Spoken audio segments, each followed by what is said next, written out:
Good morning, and thanks for joining us on The Real Story.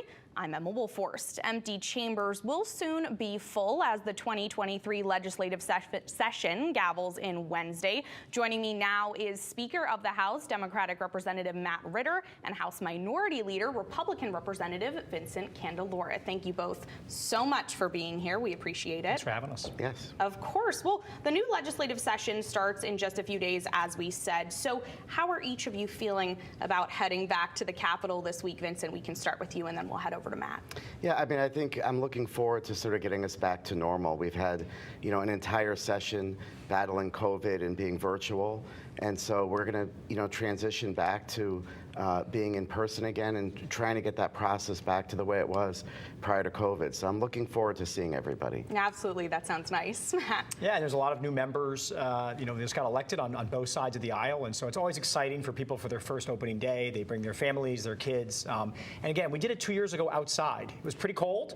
It was not fun getting sworn in out there. And it was probably 20 degrees out there. So just to get back to the normal routine of the legislature, I think we're all looking forward to. Fantastic. Absolutely. And you actually mentioned election there, which leads me into my first question. We saw historic voter turnout this year for elections. You were, both out on the campaign trails talking to voters and constituents. So from both what you heard, what do you think are their priorities for this general session? Matt, we'll start with you and then we'll go to Vincent. Yeah, I think one of the messages that resonated well in our elections was the things that we've done with our budget, right? The reforms that we've made to get us from where we were in 2010 when I first got elected to where we are today. A full rainy day fund, $500 million plus of tax cuts, but doing it and still prepaying our pension liabilities. So, and that was done in a 2017 bipartisan historic agreement, and that has really stood the test of time. The other thing that I heard is people are excited about early voting and figuring that out. I mean, you saw the constitutional amendment passed pretty easily.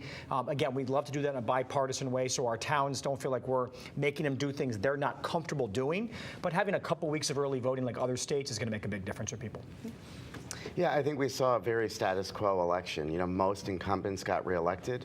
And I think that one of the concerns that's cropping up, obviously, is energy cost as well, trying to address inflation. So how do we continue to provide relief to our residents, both in the short term and the long term? So I think, tackling our energy crisis is going to be a big issue this session as well. And speaking of incumbents, Governor Lamont was reelected for another term. We have another year with the Lamont administration. Would you label this past session as productive? And do you anticipate this session to be as well? Vincent, we can start with you and then go to Matt. Yeah, I mean, I think that this session will be interesting. I think the dynamics are going to change a little bit.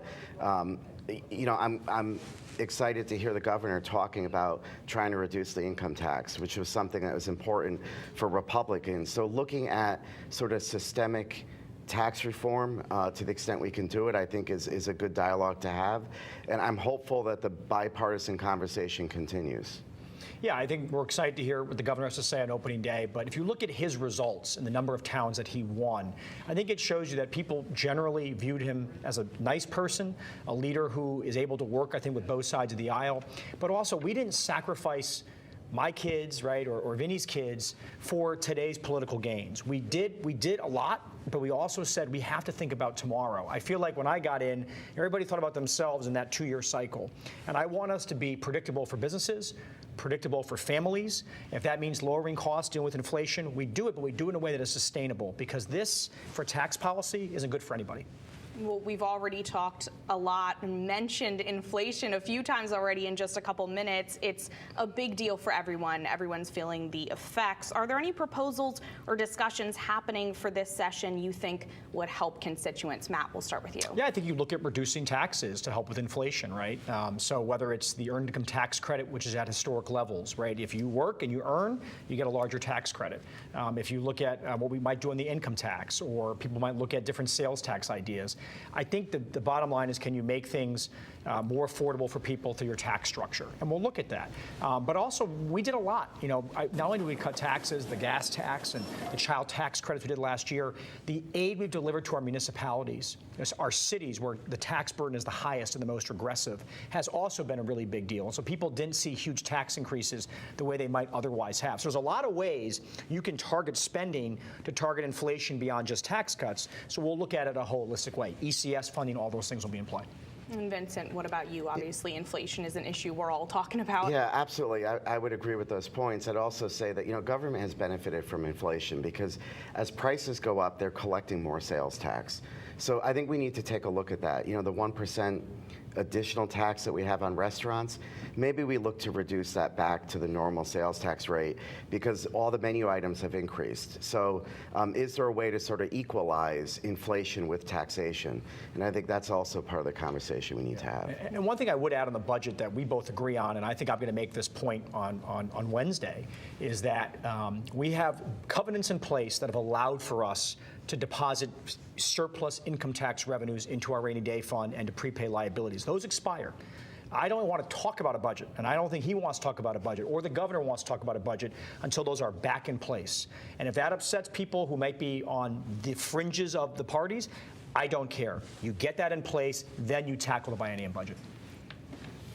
Well, another issue that we've heard people talking about across the state is crime, a rise during the COVID-19 pandemic across the board, but especially with violent crime in particular. There are lots of new laws coming into effect today trying to tackle these issues. We have the creation of the Hate Crimes Investigative Unit. We have the criminal records erasure and more. Where do you see these measures headed in the next session? I know some lawmakers I spoke to said they want to watch and see how these play out. And is there any more that needs to be done in these areas, Vincent? Yeah, I think that we have made some incremental changes to our laws, especially when it comes to motor vehicle theft. I think we have to continue to take a look at that and see what we're starting to hear from the communities that deal with domestic violence is how do we protect against people who are repeat offenders. They may have a violent record, they have a restraining order. When do we make sure that they're not back out in the street so they might offend again and create some kind of violent act? So I think we've got to be careful with those reforms. Bail reform, we need to keep an eye on. I'm concerned that might get rolled back. We've seen that in other states like New York.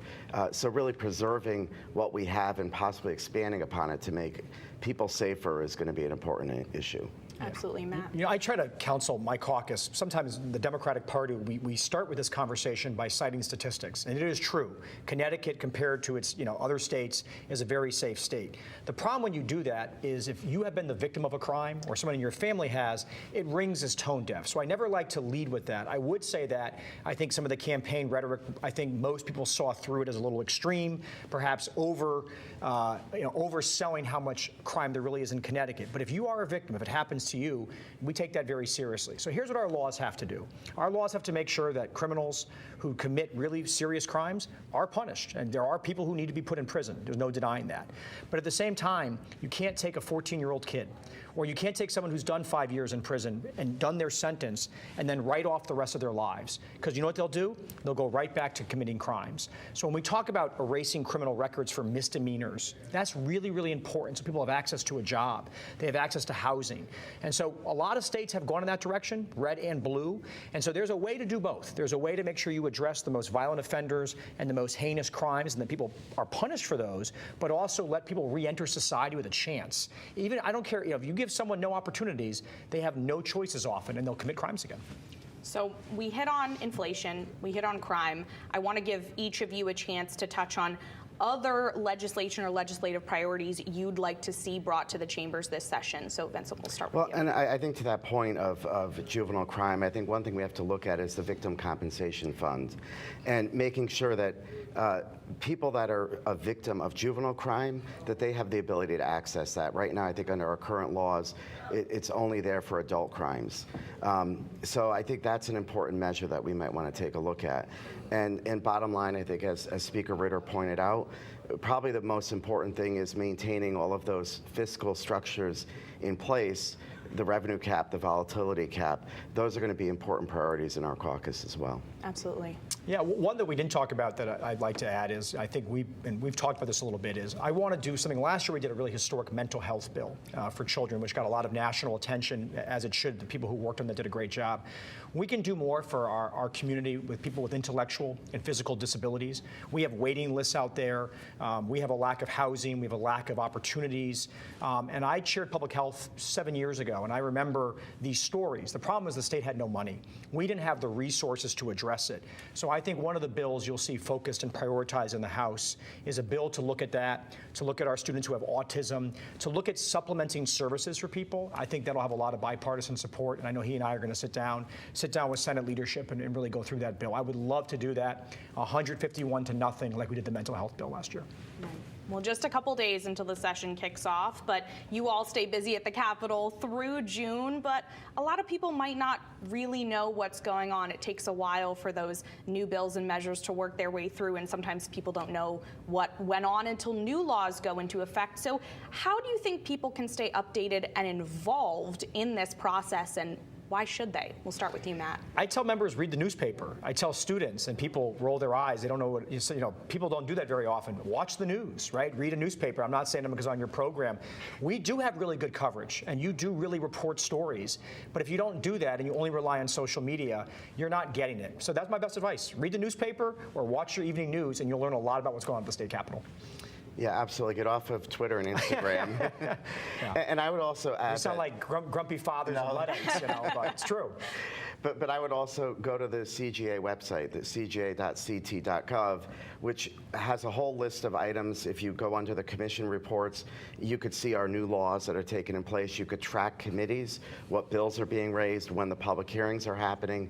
And it's really has a plethora of information for people to stay informed. And you can Google who your state rep or state senator is. They all have emails, and most people will respond to you. Yep. I know we do. So if you email me and you live in my district, you're going to get a response. I got 10 emails today, right? So people do check that stuff. So ask questions. Ask your legislator, what are you working on? Or I have an idea, I have a bill. You'll probably get a response from somebody most times. Absolutely. Those are the highlights. Reach out.